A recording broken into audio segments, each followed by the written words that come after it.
بسم اللہ الرحمن الرحیم۔ السلام علیکم، آپ دیکھ رہے ہیں الف نیوز اور میں ہوں آپ کے ساتھ ماجد علی۔ شامل کرتے ہیں پاکستان اور دنیا بھر سے ون لائن ہیڈ لائنز۔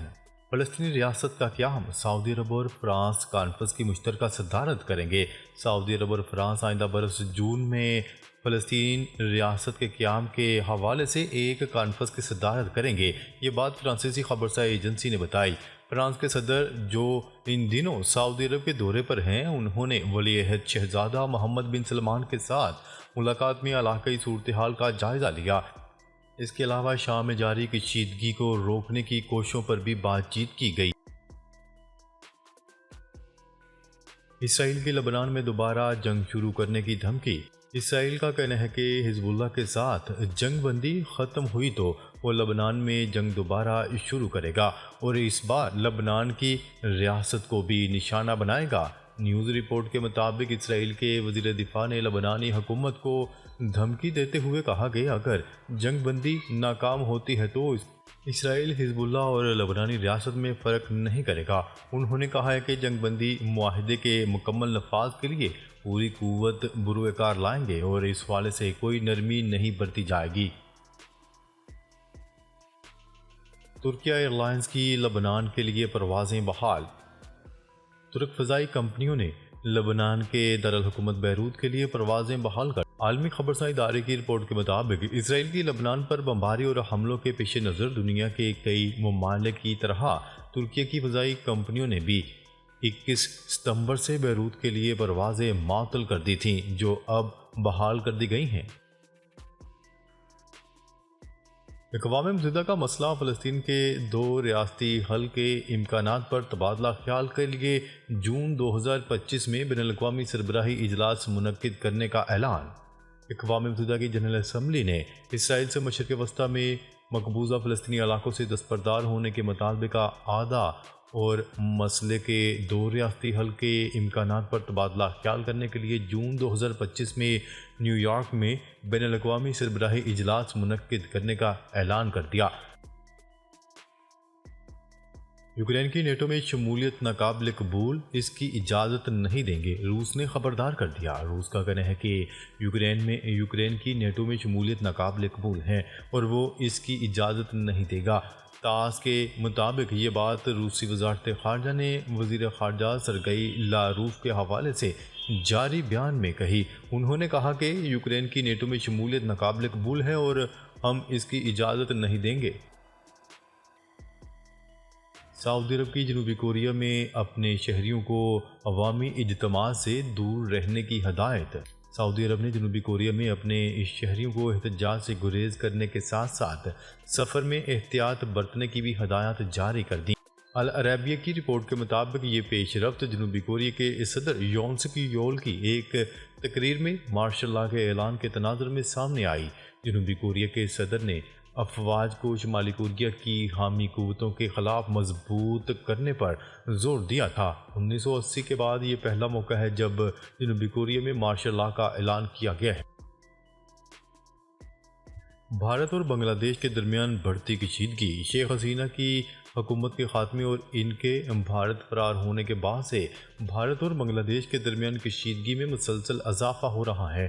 اگست میں بھارت آنے کے بعد سے شیخ حسینہ دہلی میں مقیم ہیں، حالانکہ بنگلہ دیشی رہنماؤں نے ان کی حوالگی کا بھارت سے مطالبہ کیا ہے۔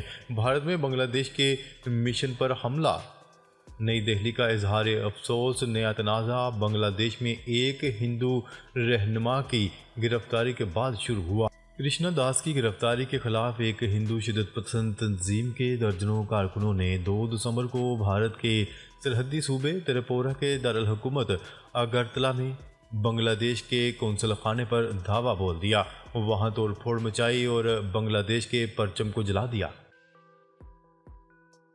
وزیراعظم شہباز شریف کی فرانسیسی صدر سے ملاقات، دونوں ممالک کا بزنس ٹو بزنس روابط بڑھانے پر اتفاق۔ شہباز شریف اور فرانس کے صدر ایمانوئل میکرون کے درمیان ملاقات میں دونوں ممالک کے درمیان بزنس ٹو بزنس روابط بڑھانے پر اتفاق ہو گیا۔ تفصیلات کے مطابق سعودی عرب کے دارالخلافہ ریاض میں ون واٹر سربراہی اجلاس کے موقع پر وزیراعظم شہباز شریف کی فرانس کے صدر ایمانوئل میکرون سے ملاقات ہوئی۔ وزیر اعظم نے ریاض میں ون واٹر سمٹ کی کامیاب مشترکہ میزبانی پر فرانسیسی صدر کو مبارکباد پیش کی۔ انہوں نے موسمیاتی تبدیلی و ترقیاتی امور پر فرانس کے قائدانہ کردار کی بھی تعریف کی۔ چین کا کرارا جواب، امریکہ کو فوجی اشتعال کی اہم اشیاء کی برآمدات پر پابندی لگا دی۔ چین نے تجارتی کشیدگی میں اضافے کے بعد امریکہ کو اہم معدنیات کی برآمدات پر پابندی عائد کر دی۔ غیر ملکی میڈیا کی رپورٹ کے مطابق چین نے منگل کے روز امریکہ کو اہم معدنیات کی برآمدات پر پابندی عائد کر دی، جس کا فوجی استعمال وسیع پیمانے پر کیا جاتا ہے، جبکہ چین کے چپ سیکٹر پر واشنگٹن کے تازہ ترین کریک ڈاؤن کے ایک دن بعد چین کی جوابی اقدامات سے دونوں ممالک کے درمیان تجارتی تناؤ مزید بڑھ گیا ہے۔ بیجنگ نے گزشتہ برس معدنیات کی اہم برآمدات کو محدود کرنا شروع کر دیا تھا اور اس کا اطلاق صرف امریکی مارکیٹ پر کیا جا رہا تھا۔ جنوبی کوریا اپوزیشن جماعتوں نے صدر کے خلاف مواخذے کی تحریک جمع کروا دی۔ جنوبی کوریا کی اپوزیشن جماعتوں نے ناکام مارشل لا کے بعد صدر یون سک یول کے خلاف مواخذے کی تحریک جمع کروا دی۔ غیر ملکی میڈیا کی رپورٹ کے مطابق مرکزی اپوزیشن جماعت ڈیموکریٹک پارٹی سمیت 6 اپوزیشن جماعتوں کا کہنا ہے کہ صدر کے خلاف مارشل لا کے نفاذ پر مواخذے کی تحریک جمع کروائی ہے، جس پر جمعہ تک ووٹنگ متوقع ہے۔ کیا رہے کہ سیاسی دباؤ کے باعث جنوبی کوریا کے صدر یون سک یول نے بدھ کی صبح ملک میں نافذ مارشل لا اٹھا لیا تھا، جس کے بعد فوج کی بیرکوں میں واپسی ہو گئی تھی۔ پاکستان اور روس کے درمیان دو طرفہ تجارت سمیت 8 معاہدوں پر دستخط۔ ماسکو میں پاکستان اور روس کے مابین دو طرفہ تجارت سمیت 8 معاہدوں پر دستخط کر دیے گئے۔ پاکستان اور روس کے درمیان 9ویں بین الحکومتی کمیشن کا اجلاس ماسکو میں ہوا، جس میں وفاقی وزیر توانائی سردار اویس احمد لغاری وفد کے ہمراہ شریک ہوئے۔ دونوں ممالک کے درمیان صنعتی شعبے میں تعاون جبکہ تجارتی و معاشی تعاون کے فروغ کا معاہدہ طے پا گیا۔ باغیوں نے حلب میں بشار الاسد کی رہائش گاہ پر قبضہ کر لیا۔ شام کے صوبے حلب میں شامی باغیوں اور شامی افواج کے درمیان شدید جھڑپیں جاری ہیں۔ باغیوں نے حلب میں بشار الاسد کی رہائش گاہ پر قبضہ جما لیا۔ روس اور شامی فضائیہ کی بھی جانب سے باغیوں کو پسپا کرنے کے لیے شدید فضائی حملے کیے جا رہے ہیں۔ وزیراعظم شہباز شریف کی سعودی ولی عہد سے ملاقات۔ وزیراعظم شہباز شریف نے ریاض میں منعقدہ ون واٹر سربراہی اجلاس کے موقع پر سعودی ولی عہد شہزادہ محمد بن سلمان سے اہم ملاقات کی۔ وزیراعظم شہباز شریف سے وزیراعظم آفس سے جاری اعلامیہ کے مطابق سعودی ولی عہد نے گزشتہ 6 ماہ کے دوران 5ویں بار پاکستانی وزیراعظم سے ملاقات پر خوشی کا اظہار کیا۔ انہوں نے کہا کہ یہ حقیقی محبت اور باہمی احترام کا ثبوت ہے جو دونوں ممالک کے عوام کو جوڑتا ہے۔ اعلامیہ میں کہا گیا کہ دونوں رہنماؤں کا اس بات پر اتفاق ہوا ہے کہ پاکستان اور سعودیہ کے لیے اپنے اقتصادی، تجارتی اور سرمایہ کاری کے تعلقات کو مزید فروغ دینا انتہائی ضروری ہے۔ سابق صدر پاکستان عارف علوی کی 3 مقدمات میں 20 دن کے لیے حفاظتی ضمانت منظور۔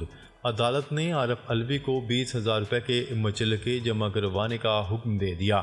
درخواست گزار کے وکیل کا کہنا ہے کہ پرامن احتجاج کے باوجود دہشت گردی ایکٹ سمیت سنگین دفعات کے تحت میاں والی، ٹیکسلا اور راولپنڈی میں مقدمات درج کیے گئے۔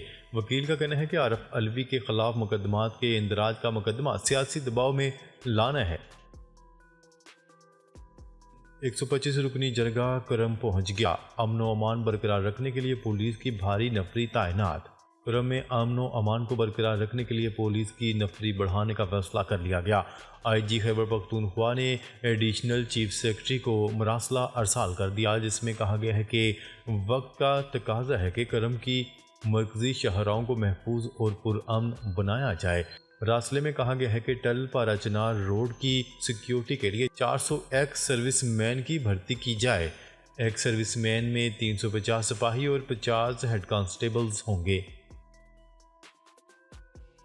پشاور ہائی کورٹ میں ججز کی تعیناتی کا معاملہ، سپریم کورٹ کا آئینی بینچ ٹوٹ گیا۔ پشاور ہائی کورٹ میں جج کی تعیناتی کے حوالے سے کیس کی سماعت کرنے والا سپریم کورٹ کا آئینی بینچ ٹوٹ گیا۔ ججز کی تعیناتی سے متعلق کیس کی سماعت جسٹس امین الدین خان کی سربراہی میں 6 رکنی آئینی بینچ نے کی۔ پشاور ہائی کورٹ میں ججز کی تعیناتی کے حوالے سے کیس کی سماعت کے لیے سپریم کورٹ میں نیا آئینی بینچ بنے گا۔ اس موقع پر جسٹس مسرت حلالی نے کہا کہ کمیشن کے 2 ارکان بینچ کا حصہ ہیں اور وہ کیسے کیس سن سکتے ہیں۔ ناظرین، اب تک کے لیے اتنا ہی۔ مزید خبریں لے کر بہت جلد آپ کی خدمت میں حاضر ہوں گے۔ تب تک کے لیے اپنا خیال رکھیے گا۔ اللہ نگہبان۔